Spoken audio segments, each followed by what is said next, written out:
Assalamu alaikum YouTube арнасының көрермендері. Бұл әдеттегідей мен қазақ мастер, яғни Ерсін. Мен көптен бері қолдан компрессор жасап жатқан болатын. Енді соған бір бөлшек жетіспей тұр, яғни ол аварийный клапан. Яғни аварийный клапанды өзімнің тұратын ауданынан таба алмадым, енді магазиндерден жоқ. Оны қалаға барып алу керек. Қалада бар. Енді ол жаққа бару үшін де уақыт керек. Сол үшін мен қолдан жасауыма тура келді. Оған көп дүниенің қажеті жоқ. Яғни қарапайым мындай бөлшектері болса болды. Яғни штуцер, переходник, мындай шпилка, шайба, шарик, подшипниктің шаригі, сосын мындай жабады кірішкісі. Бұл әрі кетсе 15 минут уақыт алады, оны көп уақыт алмайды. Яғни қалай жасадым? Менде қазір дайыны бар. Тек сіздерге қазір керек заттарын ғана көрсетіп тұрмын. Яғни мен былай қоя тұрайық.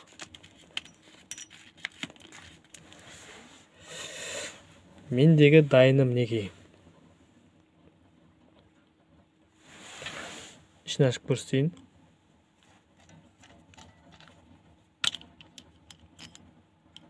Айтпақшы пружина керек.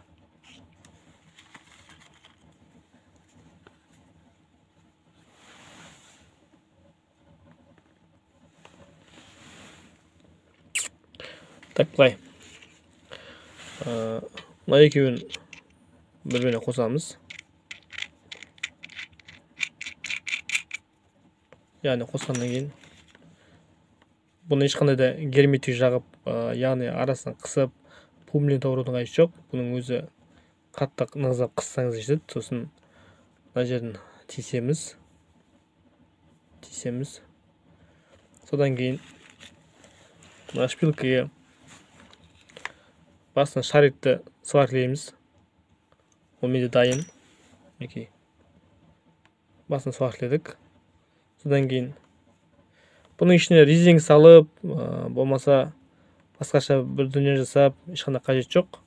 Өзінің басты ұстап қалады. Яғни басын тазалап жібересіздер. Саласыздар.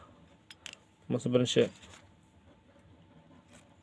бұған мен түрлі пружина іздедім. Жұмсағын да салдым. Жұмсақ енді ол кішкене 10 атмосфералық қысымға жіберіп қойды. Сол үшін шамамен тастырлауын алдым. Яғни бұлай кигіземіз. Сосын саламыз. Және де төбесі тескен кезде, мынада мысалы тескенім ғой алдында. Бұл өте үлкейіп тесіп жүргенмін. Сосын бұзы да кішкене ойнап қалды. Одан кейін қайта жасап, ровно қылып тескенім. Енді так саламыз.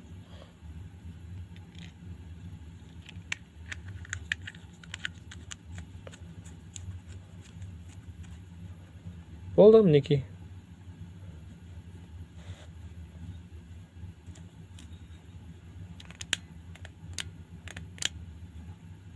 Жұмсып тұр.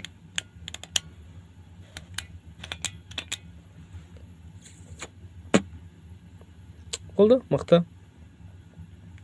Осы енді әрі қарай негізде менде тағы бір ой болып тұр. Енді әркімнің өзінің компрессорына қарай қояды. Мен енді баллончегім жараланып келіп тұрған жоқ. Жаңа ауа ресивер дейді ғой, соны қайта-қайта тесіп неғылып келіп тұрған жоқ. Мен бұны мына жерге қосымша тағы жалғап, олайнан қосымша әкеліп па, или соның төбесіне осына типа былай келтіргім келіп тұр ғой енді.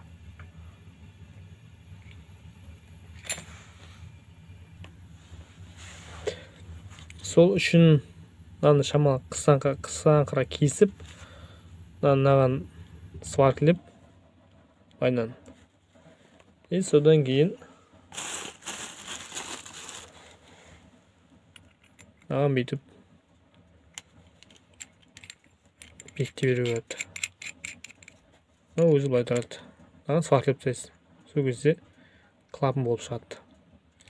Міне осы ешқандай да қиындығы жоқ.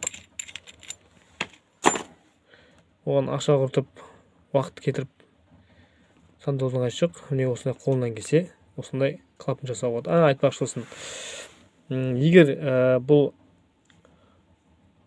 ресиверіңізді ауа көбейіп егер қорқып тұрсаңыз, ол кезде мына бүйтіп бұра отырып шамалы азайтасыз ғой.